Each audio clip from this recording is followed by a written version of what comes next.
Andrew Rogers on the Barton organ, the little Hoagie Carmichael, among other things. Thank you, Andy. Welcome to the Penny Stamps Distinguished Speaker Series. Today we present the exquisite, intuitive, inimitable artist Kiki Smith. So excited about that because it's been a number of years of conversation in the making to have her come here. I want to thank our partners for their support of today's program, the University of Michigan Museum of Art, or UMA, the Chelsea River Gallery, and Michigan Radio 91.7 FM. Kiki's visit here is not just here for this talk. Kiki has been here in Ann Arbor since Tuesday. She's been up on North Campus working in the print studio on a set of prints, which has created quite a stir and has been a truly profound experience, I hope, for some of our very, very lucky students who have been able to engage with her in her creative process. So I'm sure you'll hear more about this. I have just 3 announcements for you today, and please pay close attention because we have upcoming specials in the program which are outside of our regular schedule. This Saturday, we're going to be in Detroit at Wasserman Projects, which is in the gallery in Eastern Market. We are hosting a performance by performance artist, poet, and theater maker Penny Arcade. This is her show, Longing Lasts Longer. This is a double award winner at the Edinburgh Festival, if you need any more impetus to go. Penny Arcade, she's an original member of New York's seminal rock and roll political theater, the Playhouse of the Ridiculous, and she was a teenage superstar in Andy Warhol's Factory. So again, not to be missed, this will be this Saturday at Wasserman Projects in Detroit's Eastern Market at 7 p.m. Then next Tuesday, October 24th at 5:30, at the museum, our dear University of Michigan Museum of Art here in Ann Arbor, Helmut Stern Auditorium, we will present Detroit native and a Stamp School alumni, the painter Jason Yates. This is also in partnership with Wasserman Projects, as they are currently hosting an exhibition of Jason's work. So you can see the exhibition on Saturday when you go to see Penny Arcade's performance, and then join us at the museum here on Tuesday evening at 5:30 to hear Jason Yates speak on his practice. And then next Thursday, we won't be here. We are actually taking a hiatus. This was a request from the president of the university because President Schlizzle next Thursday is hosting his final bicentennial colloquium called the Campus of the Future. So they will have a showcase during the day. They've invited students to make design projects about what does the campus of the future look like. All of these projects will be on display at the Duderstadt that day, and then there will be the competition finale, because there will be some hefty awards given out at this finale, which will take place with a panel of some professional designers, which for some reason I couldn't find out who they have brought in, but they have brought in some people that are leaders in design, apparently. And this will take place at the Power Center at 4:30 next Thursday. So we won't be here, but we will have events Saturday and Tuesday. So today we will have our regular Q&A, not here, but in the screening room, which exit the theater, go left down the hall. You'll find the screening room theater there if you want to meet Kiki and ask her a few questions. Join us there directly after the talk here. And now for a proper introduction of our guest, please welcome a master printmaker himself, Stamp School professor Andy Pascovich.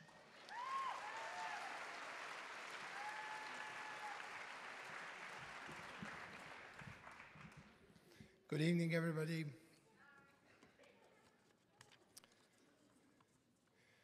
As Tina said, we have been busy for the past 3 days working with Kiki, and I'm sure you'll find through the grapevine all the good things that have been happening at the school, working from 8 a.m. till midnight every day for the past 3 days. So a lot to share and a lot to see. Kiki Smith has stated that I like that feeling when you're making art, that you're taking the energy out of your body and putting it into a physical object. I like things that are labor intensive. You make a little thing and another little thing and another little thing, and eventually you see a possibility. Artist Kiki Smith has been known for her multidisciplinary practice in sculpture, printmaking, photography, drawing, and textiles, relating to the human condition and the natural world. A daughter of James Lawrence Smith, an American actress and opera singer who was part of the 1950s New York City art scene, and Tony Smith, an American minimalist sculptor and a noted theorist on art. Kiki Smith was born in Nuremberg, Germany, where her mother performed opera. Kiki Smith's works have been the subject of numerous solo exhibitions worldwide, including over 30 museum exhibitions. Her work has been featured at 5 Venice Biennales, including the 2017 edition, one of the most beautiful shows as part of the Giardini display. Kiki Smith is a member of the American Academy of Arts and Letters and the American Academy of Arts and Letters and Sciences, and in 2017 was awarded the Honorary Royal Academician by the Royal Academy of Arts, London. Previously, Smith was recognized by Time magazine as one of the Time 100, the people who shape our world. Other noted awards include Skowhegan Medal for Sculpture in 2000, the 2009 Edward MacDowell Medal, the 2010 Nelson A. Rockefeller Award, the 2013 U.S. Department of State Medal of Arts, and the 2016 Lifetime Achievement Award from the International Sculpture Center. She teaches at New York University and Columbia University in New York City.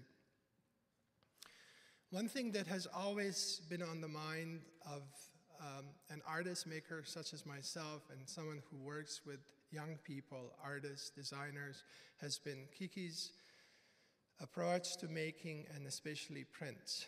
One quote that has always lingered on the back of my mind as I have approached this field has been her statement about prints, which, according to Kiki Smith, mimic what we are as humans. We are all the same, and yet everyone is different. I also think there is a spiritual power in repetition, a devotional quality like saying rosaries. Kiki Smith has been an artist I've admired, an artist friend, an artist that I've exhibited with, someone that has included my own work in exhibitions. The whole idea that she would someday come here to Ann Arbor, Michigan, to work with our students has been a dream ever since I came to STAMS. And I'm so thrilled that we have been in the studio for the past 3 days, making everybody really work harder than I have seen anybody work in my classes. And that has been one of the pivots that will guide me in the years to come as I approach things and as we all unearth what has been buried here in a very good and constructive way. So please help me welcome an artist, one of the finest out there, Kiki Smith. Thank you.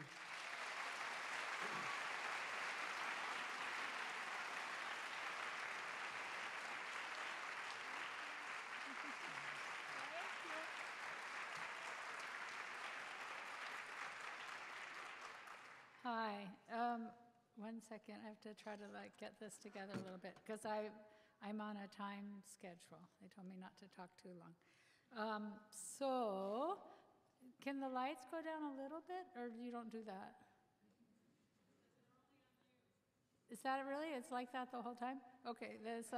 It's like confession or something because I can't see anything whatsoever. Okay. So. I'm very happy to have been invited here, and I'm really privileged and honored to be able to work with Andy and the students the last days on printmaking. And so we've just been generating as many things as we possibly could, and then I have no idea how we'll keep it together, but we'll figure it out. But anyway, so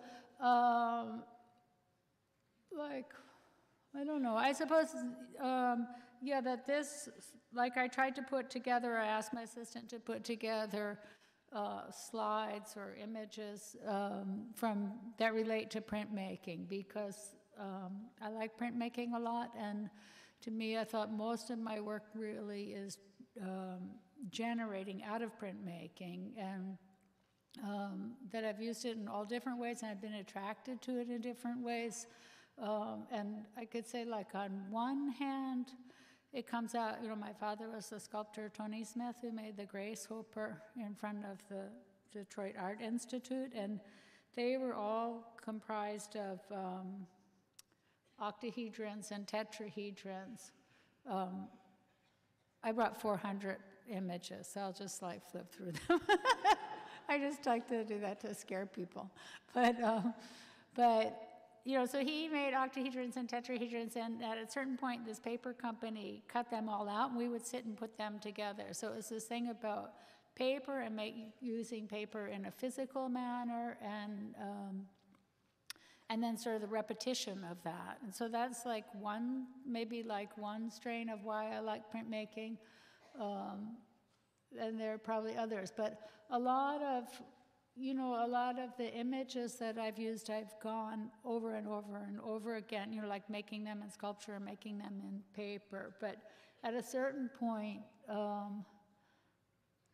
it became that I started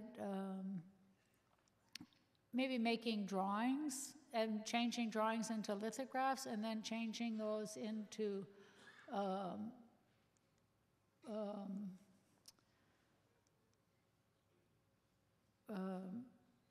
big collage drawings, and then from that I started doing stained glass, and then from that really I started then making sort of sculptures out of things.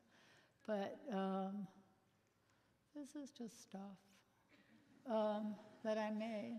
I was thinking about being an artist and what it means, or what it means making printmaking and stuff like that, and I thought, it doesn't necessarily mean anything. It's just but it is one of the few endeavors you can do. So this is actually like that. I made this print, and then I put plastic on the paper on the floor, and then I covered it with clay, and then I made this sculpture from that. So that's a very direct way of using it, because I think printmaking is a great way to generate things, and it's a great way to think about the last century, we think about printmaking and photography as being very influential in painting and sculpture and sort of the way we think. But I always think printmaking is really perfect because it taught people to think in layers. It taught people to think in a kind of deconstructed manner, that they understood that each level of something was completely abstract nothingness. It's just ink and paper. There's nothing there. There's nothing inherent in it as substance, just an oily substance on a piece of paper. But one was creating the illusion of reality out of that. And so to me, that's always a good model that you have, to step back from one's immediate circumstance or one's, what one thinks one's going on, and realize that there's no substance to it really, and therefore it can change and move. These were the prints that I made. I started making prints because in 1980 we had this show. I was part of a group called Collaborative Projects, and we had a show in Times Square called the Times Square Show, and we had a shop, and in the shop people could make things, and I wanted to make T-shirts, and this friend of mine taught me how to make T-shirts, and so then sort of out of that I made prints, and then this was the first print I showed ever as artwork, and because of that a publisher came and asked me if I wanted to make prints, and it was Bill Goldston of ULAE in Long Island, and I was very suspicious. I didn't want to let him in my house. I didn't know who he was. I thought, leave me alone. I just can make my own prints on my floor. And, and my friends said, shut up. That's who makes prints with Jasper Johns and Rauschenberg. Don't act so crazy. But You know, and so when I went there, I made one print before this, but then they gave me this plate that was 6 feet by 4 feet and said, okay, now make an etching. You know, and I had gone to community shops and made etchings like about this big before. But this was the first one I made of there, which was, Bill came and he said, just bring yourself, like don't bring any conceived notions and stuff. And I'm pretty controlling, so those things make me nervous. But I brought a casting material. So we cast my head and we lay it on stones, and then we layered up, you know, putting hair in Xeroxes and transferring it. And, you know, for me, it was the first real time in my life where I really felt supported was in this print situation. And it was a collaborative situation, like people were helping you sort of manifest your vision. And so for me, it really gave me a tremendous freedom. Like I had stopped drawing for probably 6 or 7 or 8 years before that, and then I sort of got the confidence to start trying to draw again. And you know, it's such a nice environment, the print world, because it's you know, it's often very collaborative. People help each other. It's better if you help each other. Like you can have better results helping one another. And it's a small world, so it's very nice that you can know many of the people. Like I knew Andy's work before I ever met him, and you can know who the printers are. The printers all know what lineage of printmaking they're in, and it's a very eccentric slice of life, you know, that you know, it's not for everyone, and many artists are great artists, but you know, have like absolutely zero interest in printmaking. And the people that do have interest in printmaking are completely endlessly fascinated by it, you know, and can kind of, you know, because it has a technical aspect to it, and then it has this just endless freedom and also endless amount of space where you can learn something in it.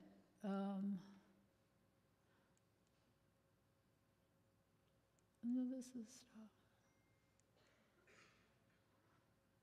stuff. These prints, you know, and also like it has a kind of fetishistic aspect of it because it is fussy.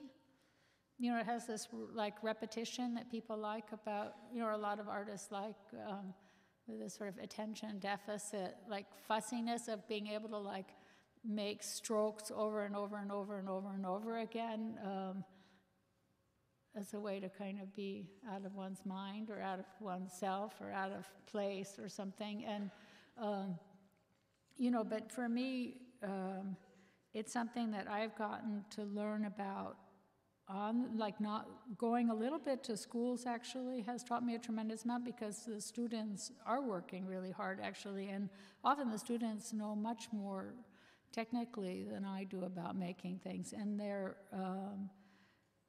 you know, attentive, but also I've learned in working in shops, but I teach also, and since I teach and I don't quite know what I'm doing,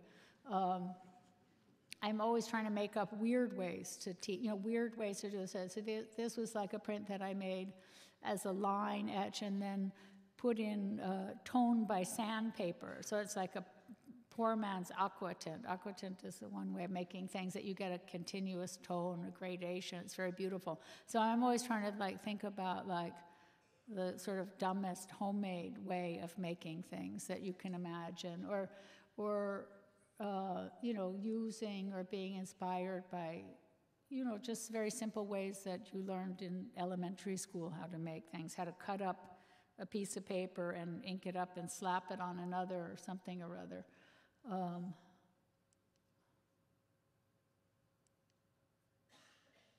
And then this, for me, this is a weird talk because then I got nervous, right? Or I lost myself right when I walked into this hollow. Dark hole.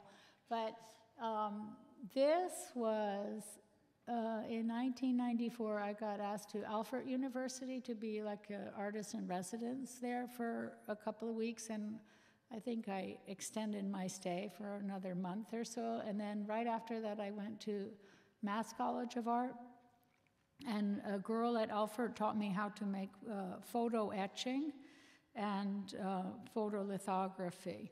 And then when I went to Mass College of Art, I stayed there. I think I was supposed to go there 2 weeks, and I stayed about 6 weeks.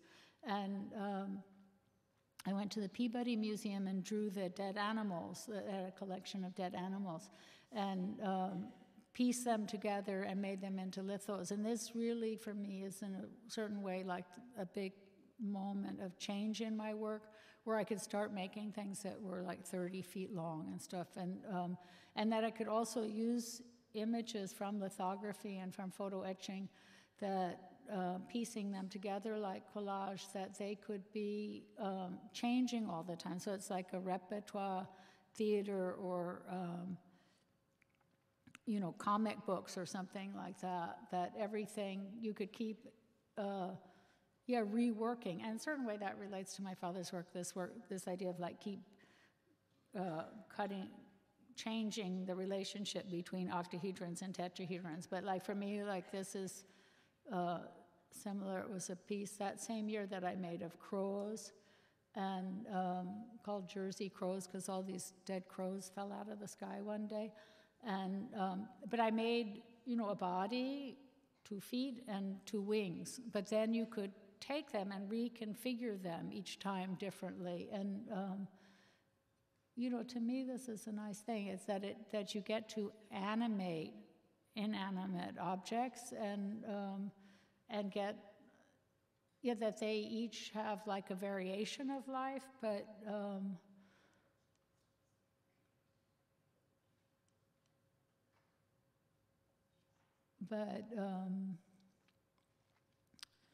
can still, you know, make like sort of large whole conglomerates or be single individual things. Here I went to Pittsburgh, and I drew animals, dead birds from their collection of birds in the museum that lived in that area. And then first they were made like this as, and I guess this is what I'm really interested in. It's like, first I made etchings of birds. So this is like about, I don't know, it's 16 feet long or something like that. And then I Xeroxed the birds, and then from the Xeroxes I made rubber stamps. This is like, you know, maybe like technical things, but rubber stamps, and from the rubber stamps I pulled molds off of them, and then I made very flat pieces. So these were blankets that I made from those images. But then I made flat metal pieces from that, and then I could configure them like this and make very large wall pieces. And so I think that's really when I first started doing this. And so this is a wall piece. So for some reason, this is in the cafeteria at the Whitney in New York now, which I thought is really a weird idea, because it's really like a bunch of dead birds. And for me, it was really based on seeing the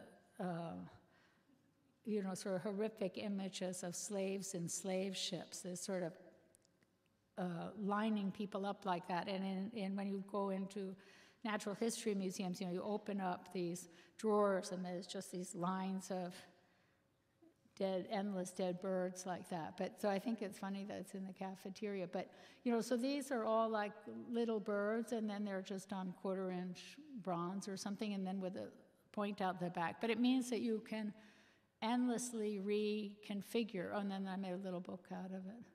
You can take the same information and endlessly reconfigure it. And, you know, it's the same in printmaking, that you go over and over, like you would address a play, you make your initial thing, and then you go back. And, I mean, if you're a really great artist, maybe you can just, you know, like Picasso or somebody, just go like that in your sleep, and then it's really fabulous. But somebody like me, I usually make about 20-something states or something in an etching. And now I try to figure out like weirder, faster ways to do things, because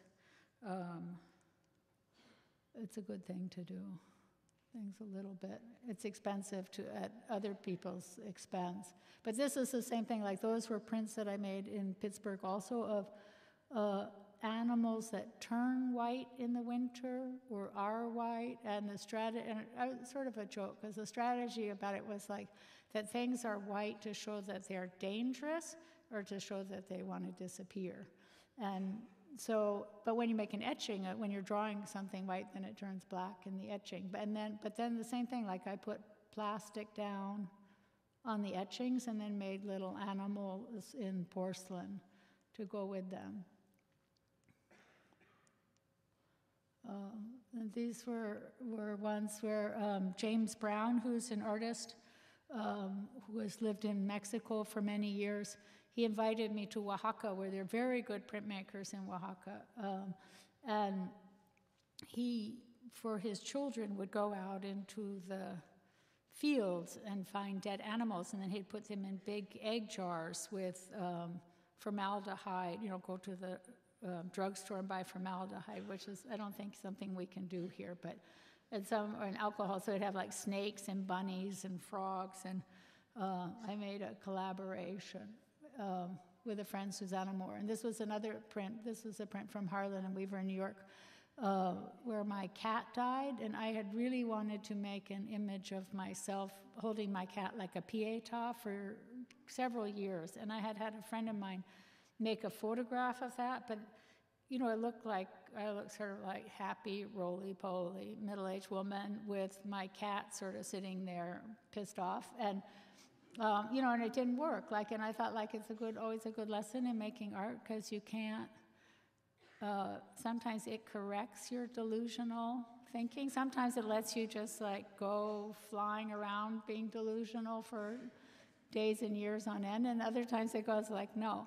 But then when my cat died, I thought, okay, this is my moment, and I took my cat and brought it on my bicycle wrapped up in my basket to my print publisher on Canal Street, and then I lay the cat on the plate so that I could, get the right proportions, and then I made this print of my cat. And then this was another cat print, but this was a joke because it was for the Pollock-Krasner Foundation, and they asked me if I'd make a print for them, and Pollock and Krasner were very good friends of my parents, and but somehow I thought the stupidest thing I could do on earth for this abstract, foundation was to make a picture of kittens, so I did that. But these are all prints I made at Harlan and Weaver. And for me, I've had the opportunity to work in schools making prints, work with publishers, and then also hire people to publish. This was made at a school, began at a school. And then these are the lithos, that deer and the other big one. Then I made figures to go with them, but each time the figures could be completely changed. I just drew a friend of mine standing up. And then could, cut her up and break her arms, and, which you can do in collage and in printmaking much easier than when you try to do them again. Then I went and cast her body, and then I would do that, make her move in different directions. But it's much more, it's very stiff, and on paper, it doesn't bother you that there are parts of one's elbow missing or something. Your brain just fills it in, but in a sculpture, so that's the sculptural version of, say, that drawing, which came after the drawings. And for me, a lot of, if you look at a lot of printmakers, like John's or many painting printmakers, and you see that their paintings are coming out of their printmaking, that it's evident in how they're thinking, and this sort of thinking in section and thinking in layers is all happening beforehand, years beforehand in their printmaking. But all of these drawings came out from making lithographic drawings. These are from Mexico.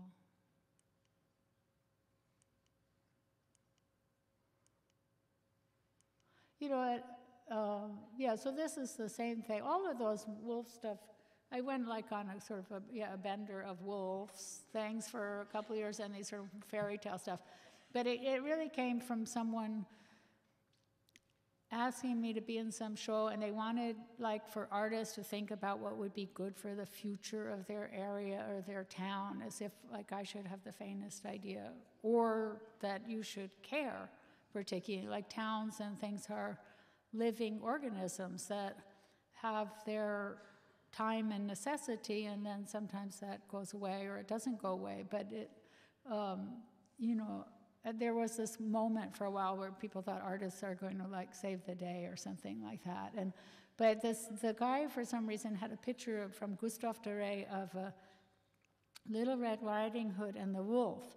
And to me, I was really surprised because they were the same size, essentially, you know, like a young girl and a wolf. And then I thought, well, that can be your future. You can have, you know, like a gang of girls or a pack of wolves. And so then it sort of went. But, and then this was, you know, just the image of the Red Riding Hood and the grandmother coming out of the wolf.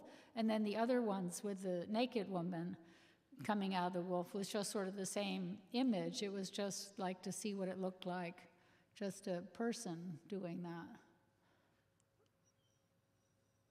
And these are all, you know, but I love this idea that you can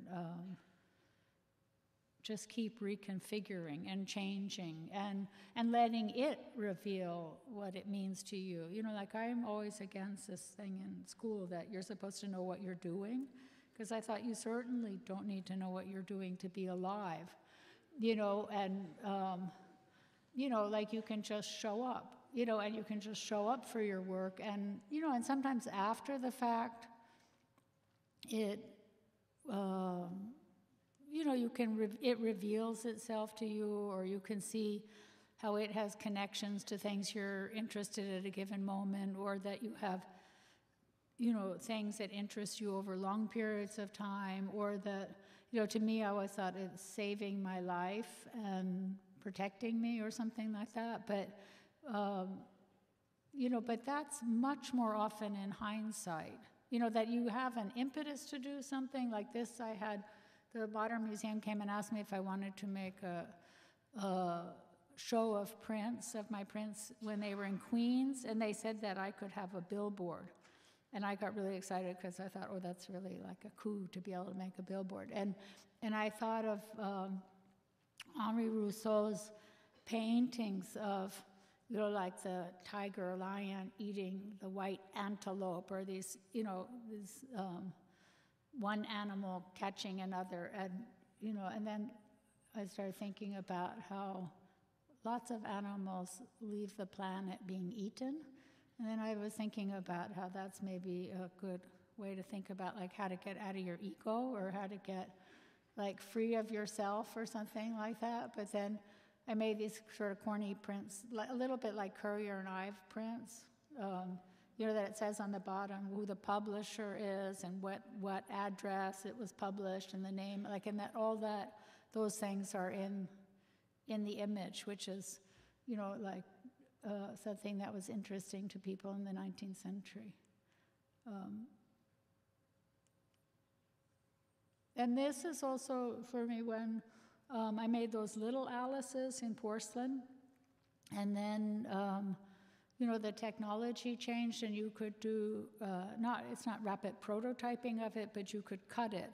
You know, they could scan things and cut them. And at first it was very, very crude. Now it's much more sophisticated way to work. But, you know, so that one is at least 5. This was the only picture I really have of it now. That this was after the Hurricane Irene. But all of these pieces were made small and then scanned and made large. And so to me, this is also something like printing, or, you know, making. I think also for me, what printmaking is so nice about too, besides that it's endless, is that there's a distance in it. You know, I don't really like, you know, making hand-drawn things and having, there's something like too vulnerable about it to me now, like to make things by hand and have that like floating out in the world or something like that. I like that besides that you can make a multiple of something or multiple images of something, I like that your mark is distanced. And that it gives you something that your own hand can't, even though it comes from your hand. And, you know, to me, being an artist is really essentially only about having your own experience, you know, that it's having the experience of making, it's the process of making that, you know, I tried to convince somebody once to make a show where I made these boxes and I just put all the things I had made in the boxes and with a lid on, you know, a plexi on top, and, you know, as if like that's the byproduct of being an artist. But being an artist is really located in your own pleasure of doing an own discovery. You know, because the rest of what happens in the universe, for the most part, you have extremely little control over. And, you know, and to be an artist, you really have to essentially be deeply engaged in your own experience. You know, that's the only thing that can hold you. But you can kind of take it and keep, you know, essentially it's just like turning rocks around or something. You can keep turning them and letting them have all different expressions. And, you know, someplace in that you know, maybe find yourself. Or you get rid of yourself or something.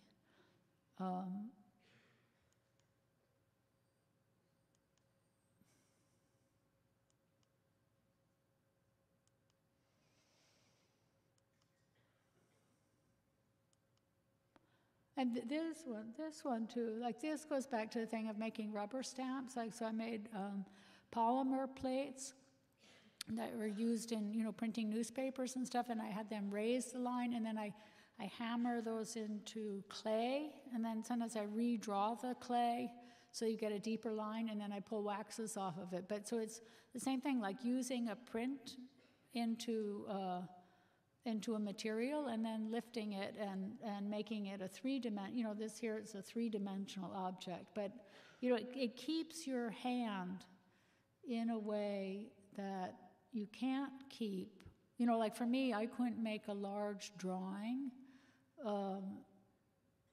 and have the same intimacy, even though I draw, like for people, I always draw one-to-one and stuff, but I couldn't, there's certain things I couldn't do and keep myself in it, keep your touch in it, which you can do either through printmaking or through blowing things up, but blowing up lines.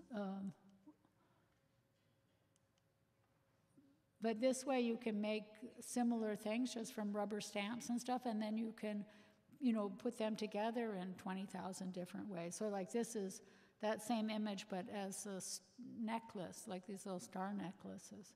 And also for me too, jewelry is something very important that also has something to do with printmaking, which all have something to do with like making amulets or talismans or spell. You know, printmaking has some, you know, besides it being generative, it has something about intention or prayer or making magic. And jewelry has very much that same function in our lives, you know, that is, and all of this does in the sense that, you know, it's metals from outer space, from the beginning of time, coming down and splattering on the earth, and then stones and things being made in the pressure of the earth, and then it's these things that are these collaborations between, you know, all of the history of the universe and like the heavens and earth. You know, so every time you're doing something with metals, it has, you know, it has that primordial beginning to it. These are ones that are like these monoprints, but in bronze, you know, where I'm printing or working in clay, incising clay the way I would make an etching, and then cutting them out, and then these were leafed. This is like, I made a couple of years of having fantasies of making churches and things, but nobody wanted them. Nobody wanted me to make a church, but I was happy to make them.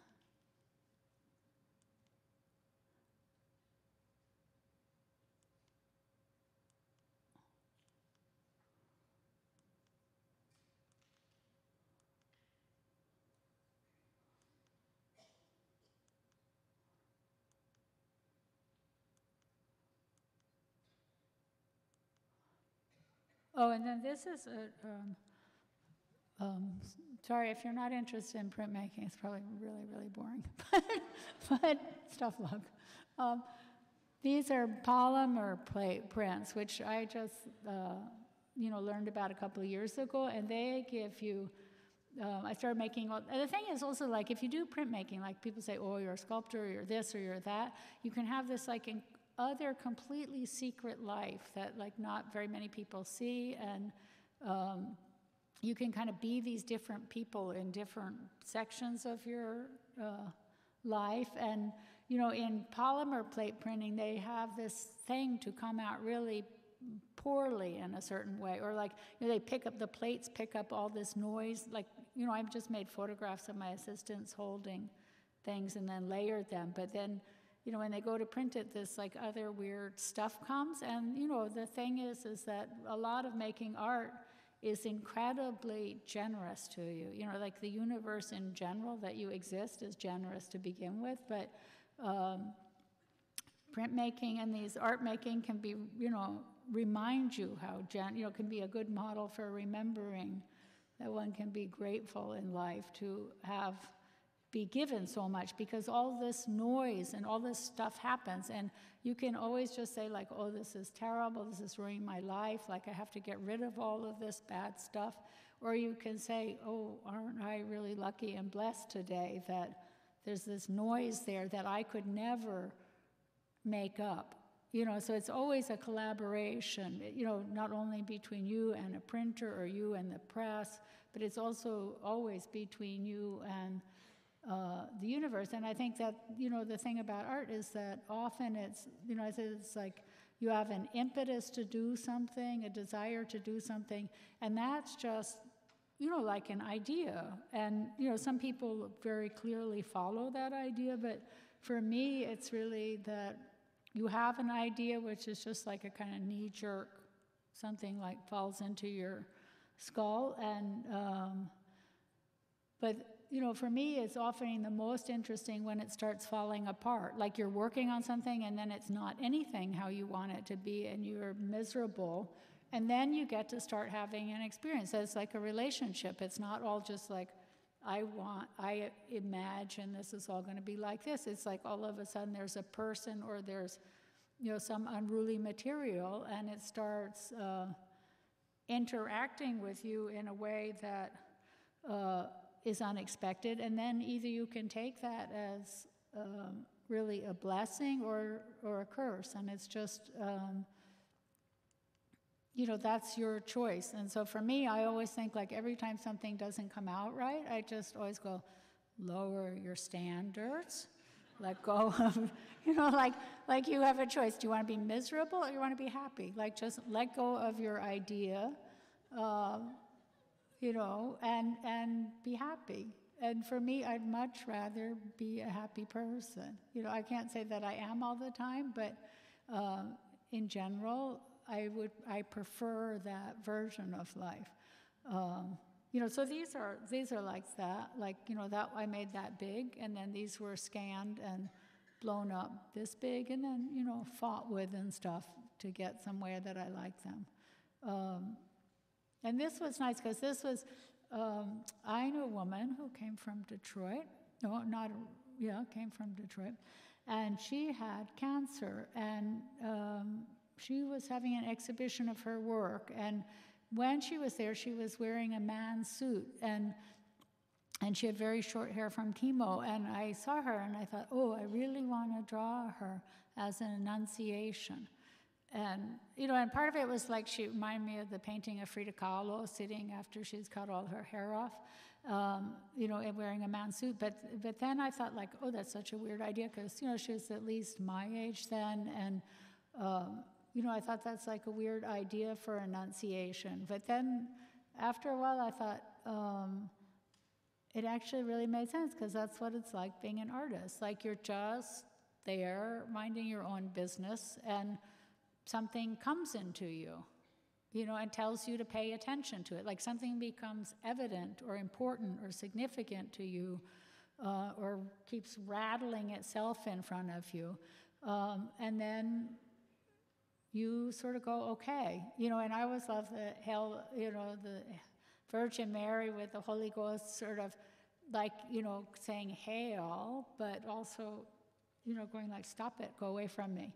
You know, like, get away from me. And a lot of times when you have ideas for things, you know, you don't want them, or it can take, you know, sometimes I try to hide from them, and it takes years for me to do work that, you know, if I had just done it to begin with, you know, either maybe it needed more cooking inside, or maybe I could have just gotten it over with earlier or something like that. But it is this thing about saying yes to what you're given, and every artist and every person is given something different and unique. And so it's not to, you know, the best thing you can do as an artist is to follow what you're given specifically. And sometimes it fits with the rest of things in the world, sometimes it doesn't. You know, like, often I make this stuff and I go like, oh, couldn't you make things slightly less corny looking, or better sculpted or something. Like, I stopped making sculpture sort of a couple years ago because I was so sick of my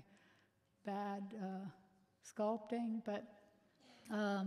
But the more you're actually willing to trust what you're given and honor it, the better chance you have. But these are all things made from rubber stamps of moths and stars, and then put with branches or put with lath. You know, every time somebody knocks down a building on my block, I go get all the lath I can.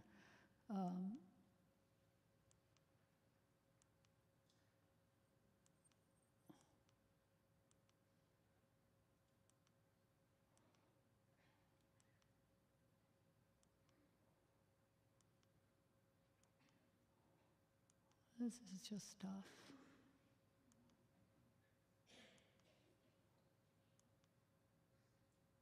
This I liked making. This was something for San Francisco Art Museum, and not the modern museum, but the one in the park. And they had a painting of colonial girls, like, because there's not so many like 1700s colonial paintings, and it was of two young girls, and then I copied it, and that was something that was like made in a computer raised, and then I made them sort of floating in this cardboard box structure in a room it had like raindrops all hanging on the ceiling, but it was sort of like these two girls flying in outer space or something like that. You know, but like these things are all things, you know, they're just certain patterns, like those are drawings of wood, really, and then you cut out and make them into eyes, and you can keep turning them around or unfolding them or letting them have, you know, it's like facets or something in a ring that you keep finding out what all the different possibilities of something are.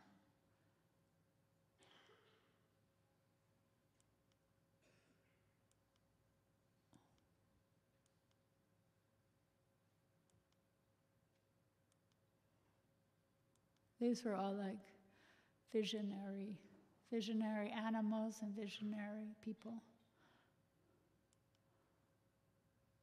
And then because of printmaking, it enabled me to making these big lithos, enabled me to use them as cartoons for making stained glass painting. That's actually what I showed in Italy now, ones that I had made several years ago, because you just work flat on a light table, you know, you put your drawing down and then you copy it in glass. And, you know, stained glass is such a, also incredibly rich historical field to move around in.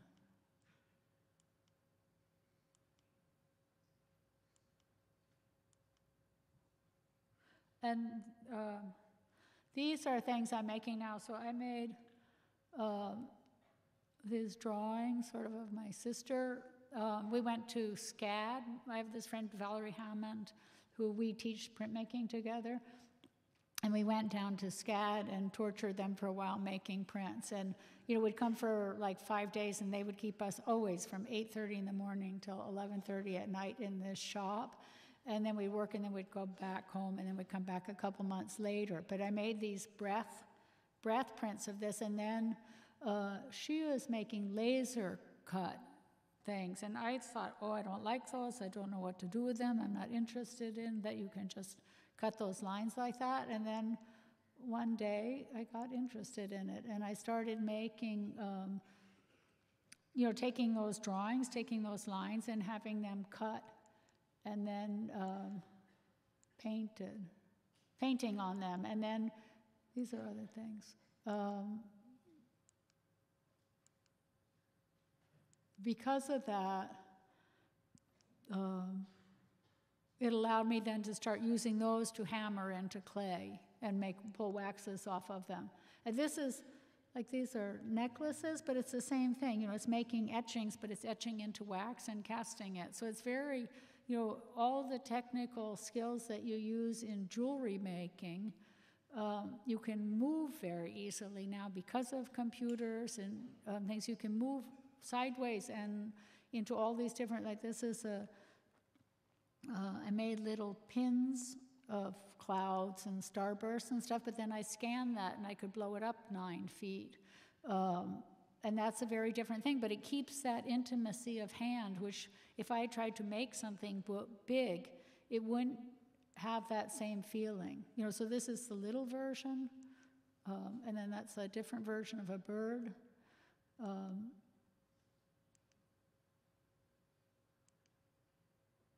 And this is the same thing. I made this as a litho, and then I put a clay bed, and I copied my drawing. I just put my drawing on the clay and redrew it with a pencil so I could get all my own line work into it.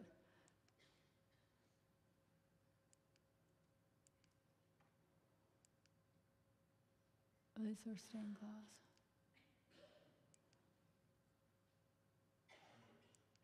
So for me, it's the thing that printmaking affords you is not only to have this like very intimate experience, like very super private personal experience, but also you can, what I try to get the students to think about is that like you can go in any direction, and something like an etching is really a physical cut in the universe. Like you're cutting into through a piece of metal, but because of that line has such a strong integrity, you can blow it up 20 feet and it will hold. Like you can take an etching this big and make it tremendous. This is the same thing. These are drawings that I made small and made them into rubber stamps and then made jewelry off of them. And you couldn't, like I couldn't do that without doing it that process.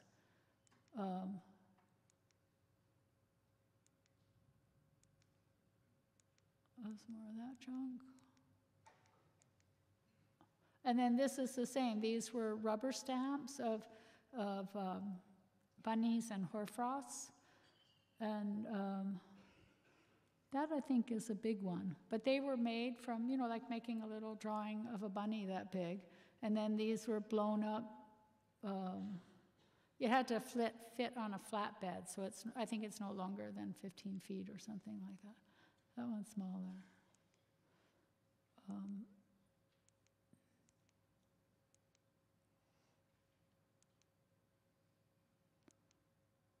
Also, I was saying, like I made that print 2 years ago, this one, of a turkey sitting in a tree, like a turkey in a bower. And it's a la poupée, so each area is inked up a different color. And we made a couple, and then everybody got sick of printing them because they thought they took too long.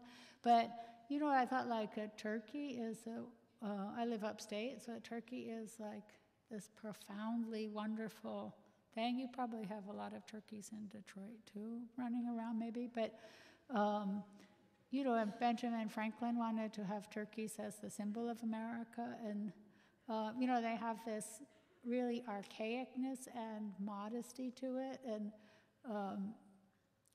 like why one does something or why one is attracted to doing something, like who knows? I came here and I've been making etchings of corn. And, I got it in my head like, oh, I want to make like a cornucopia. and coming here, like to have the, you know, something about bountiful, like appreciation and love of being on this planet. You know, because my work when I was younger was, you know, people would say, well, it's very abject, or it's much more angst and fraught with lots of problems and stuff. And I have a friend, Meme Berzenberger, who's a poet, and she's also happens to be the wife of the great American artist Richard Tuttle. But she taught me about going towards love, like going towards, and sometimes that appears as being sentimental or sentiment, but which I think people are afraid of, to express care and love of you know, how lucky we are to be here. And it really changed, you know, like for her, it really changed my life and world, that I started, my work started going much more towards what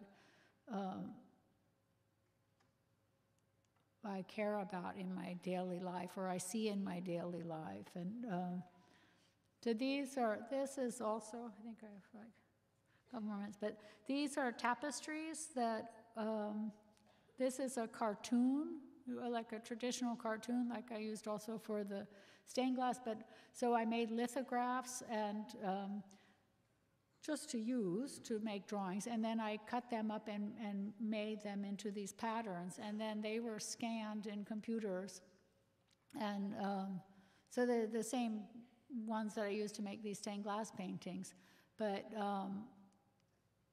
I cut them out, and then we scanned them in a computer, and then we worked on them as a digital print, and then they're woven like this as tapestries. But to me, it was somehow very significant to make something in its own scale. You know, sometimes you can blow them up and they're okay because they keep this intimacy, but sometimes it's important that each scale has its own integrity. And you know, and also because it's just collage, like you have endless, like if you print a whole bunch of lithos, you have a whole bunch of just material, just stuff you can move around and play with. So this, I've been working with these people, I guess the first one was, that was the drawing, the original, and then that was the finished tapestry. And these I was asked by Magnolia Press in Berkeley, California, and they're really woven in Belgium on jacquard looms, which were, you know, very important looms, and one of the models kind of early computer, you know, like a card system for making something happen. But to me, they were originally like some attempt between like the medieval, like the idea of spectacle in the Middle Ages and in the Roaring 20s and in kind of French and hippie art, and me, I guess. That like, and here, you know, like how here in Detroit you have all of this great Art Deco, you know, that I wanted them to have be like RKO lights or something like that. And then they, you know, go their own convoluted way. These are also the same thing, but them printing them on ceramic tile. These are a bunch of other ones. But these are all, like those animals are all the animals that I drew in '94 at Harvard. So it's nice if you have, like you keep things close to you. That one I don't like anymore. You know, but just each material, it's different. Like this is different than the lithograph of it, but it also can hold and have an intimacy about it. These are just a couple of prints. Oh, and then this is another thing that's really great. You can take your prints and then make them into scarves and sell them.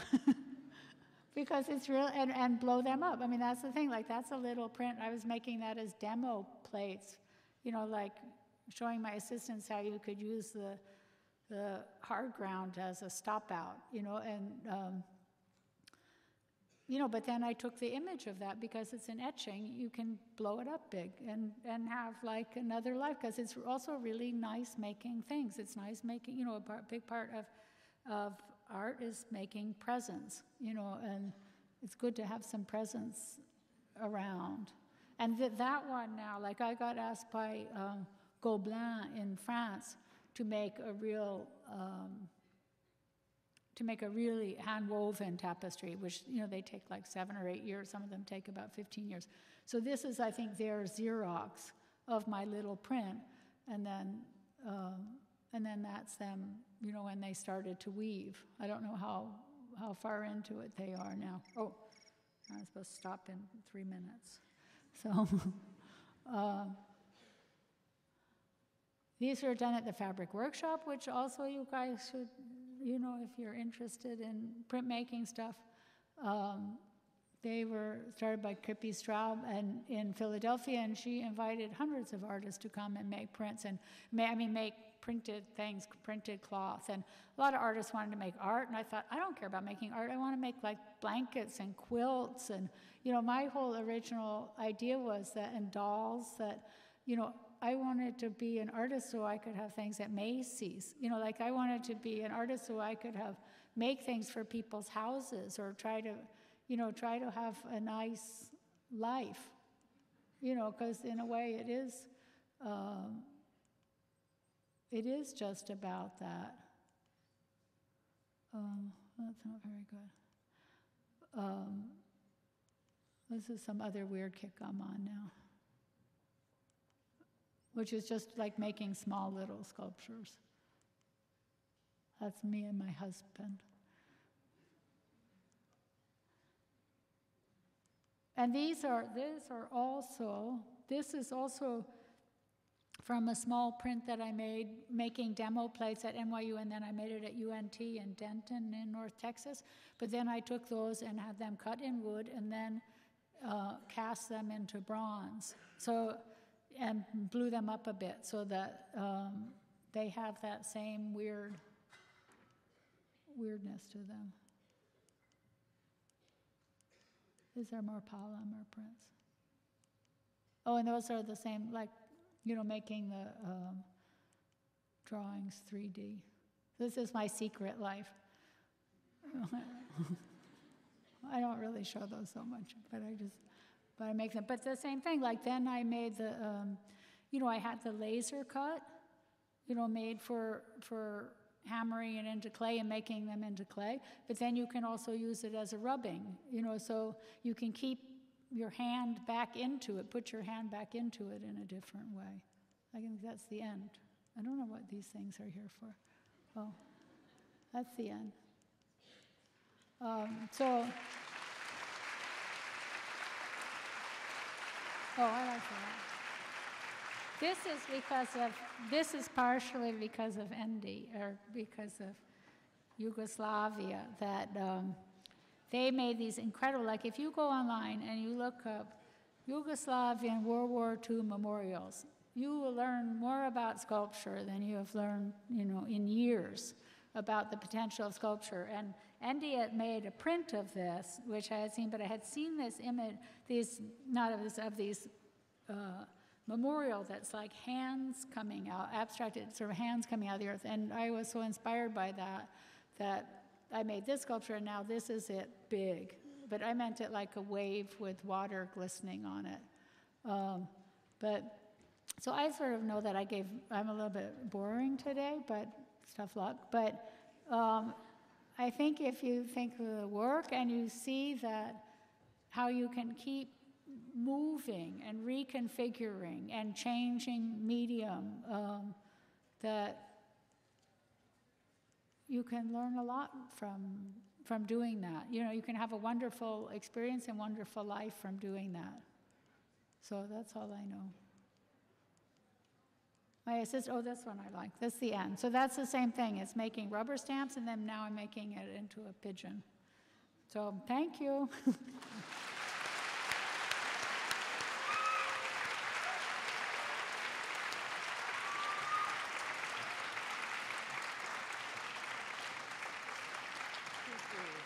Thank you so much. So folks, please join us in the screening room for a Q&A. Okay,